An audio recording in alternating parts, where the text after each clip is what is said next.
Alors bonjour à toutes et à tous. Aricia va nous présenter le système éducatif finlandais d'après le film Demain. Alors ce film a été réalisé par Cyril Dion et Mélanie Laurent, distribué dans 27 pays et César 2016 du meilleur documentaire. Je lui laisse la parole. Voilà David, alors il faut savoir que éduquer, c'est sans doute ce qu'ont fait de mieux les pays scandinaves, qui se classent dans le top 10 du classement des meilleurs systèmes sociaux, démocratiques et écologiques de la planète. Parmi eux, la Finlande se classe en tête depuis 2009 et encore en 2012, elle était le premier pays européen pour les sciences et la lecture et le quatrième pour les mathématiques. Alors dans ce film documentaire de demain, on nous parle d'une école publique d'Helsinki. Oui. Alors concernant cette école, ce système éducatif finlandais, pourrais-tu nous citer quelques particularités? Bien sûr, alors il faut savoir que lorsqu'ils construisent des bâtiments, ils sont assez impressionnants afin de montrer l'importance justement de l'éducation. Oui. Et il est important de préciser que quelle que soit leur géolocalisation, tous les établissements scolaires se ressemblent. C'est ça, donc peu importe s'ils viennent de milieux défavorisés, sont des bâtiments assez impressionnants.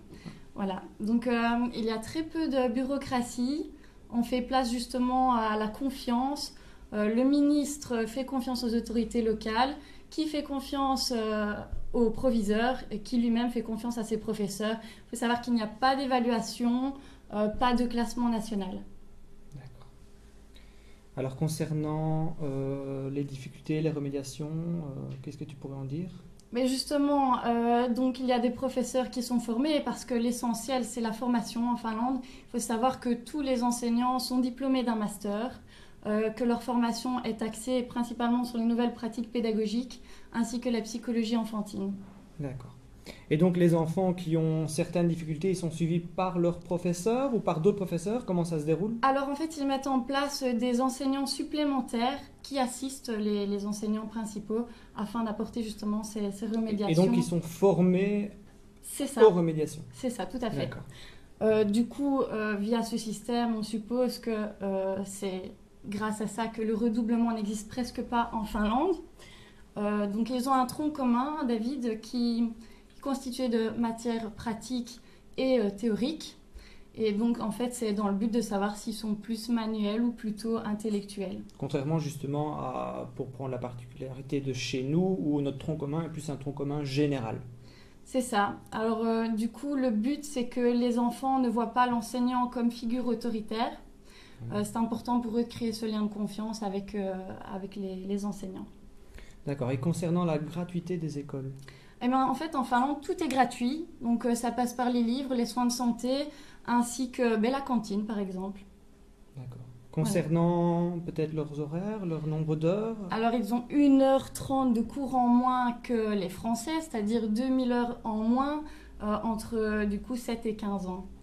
Oui. Et alors aussi, contrairement à chez nous, les professeurs mangent avec leurs élèves. Enfin, quelle est l'utilité? Et justement, pour eux, le moment du repas, c'est non seulement un moment de détente, mais un moment éducatif. Et donc, c'est à ce moment-là qu'ils peuvent justement apprendre les bonnes manières aux élèves et créer ce lien de confiance. Donc justement, contrairement à certains établissements, enfin la plupart des établissements où il existe une salle pour les professeurs et un réfectoire pour les élèves, donc on ne mélange pas professeurs et élèves. Ici, on mélange, dans le cas de la Finlande, les élèves et les professeurs, justement pour qu'il y ait ce lien qui se crée entre eux. C'est vrai que dans nos mentalités, on aurait plus tendance à croire que ça nous décrédibiliserait de notre autorité, mais en Finlande, le principe est que justement, le respect, etc., s'acquiert par d'autres façons. Par exemple, le fait que l'enseignant soit justement bien formé, compétent, c'est comme ça qu'il acquérera justement cette forme de respect par rapport aux élèves. Alors ils ont, bien sûr, ils ont des problèmes de discipline, etc. dans leurs écoles, mais justement, le fait d'avoir ce lien avec les élèves, c'est plus facile pour gérer les difficultés. D'autres choses à ajouter pour le système finlandais? Simplement que via justement tout ça, ils préfèrent le raisonnement ainsi que le fait de rassurer les élèves pour les préparer à leur vie future. Donc c'est dans le but de former de vrais citoyens. Voilà, ils favorisent justement la coopération pour que ces élèves aient l'occasion de prendre des décisions de par eux-mêmes. D'accord. Donc ça, c'était pour bien faire le lien avec ce que Francesco... Voilà, c'est ça. Donc en fait, comme Francesco nous a parlé des enquêtes PISA la semaine passée, voilà, la Finlande est en tête de ce classement PISA. D'accord. Donc, revenons aux innovations pédagogiques. Donc moi maintenant, je vais vous présenter la création de capsules pédagogiques. Alors à savoir que l'essor des capsules pédagogiques est lié au développement de la pratique de classe inversée. Et ces créations de vidéos étaient autrefois plutôt réservées à des professionnels de l'audiovisuel. Maintenant, avec un minimum d'outils informatiques, cette pratique nous est accessible. D'accord, David, mais comment créer du coup des capsules pédagogiques? Il existe plusieurs solutions, donc notamment, on va parler des solutions, peut-être de la solution la plus simple à la plus compliquée, bien que les outils qui seront cités sont tous accessibles, que ce soit à des débutants ou même à des plus formés à ce niveau-là. Alors, premièrement, on peut s'enregistrer ou enregistrer une autre personne. Deuxièmement, on peut enregistrer son écran.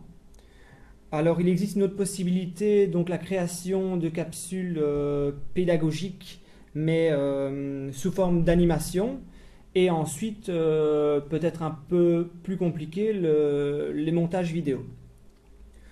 Du coup, peux-tu nous présenter justement quelques outils? Oui, donc voilà. Donc, je vais vous présenter des outils pour les deux systèmes d'exploitation et pour chacune de ces possibilités. Donc, premièrement, pour l'enregistrement vidéo, ben là, je pense que c'est accessible à tout le monde, depuis son smartphone, depuis un appareil photo numérique, depuis un caméscope. Là, en fait, l'outil va permettre d'avoir une vidéo avec une meilleure qualité audiovisuelle, ce qui n'est pas à négliger. Donc ça, c'est en fonction de l'outil que vous utiliserez. Alors, deuxièmement, j'avais dit l'enregistrement de son écran. Donc là, je cite un outil qui est disponible sur Windows et aussi sur Mac. Donc, il y a un outil multiplateforme et gratuit et qui s'appelle QuickTime. Alors, QuickTime nous offre la possibilité de créer du contenu en filmant son écran. Donc, il va enregistrer ce qu'il se passe sur l'écran, soit l'écran de son ordinateur, soit l'écran de son smartphone, soit l'écran de sa tablette, bien évidemment quand le smartphone ou la tablette sont reliés à l'ordinateur. Alors ça nous donne pas mal de possibilités, notamment dans la création de vidéos tutoriels. Super. Et du coup, est-ce qu'il y a des outils en ligne aussi Oui, également? alors pour les outils en ligne, c'est plutôt pour la réalisation de vidéos d'animation. Donc là, nous allons citer l'outil Powtoon qui est disponible en ligne.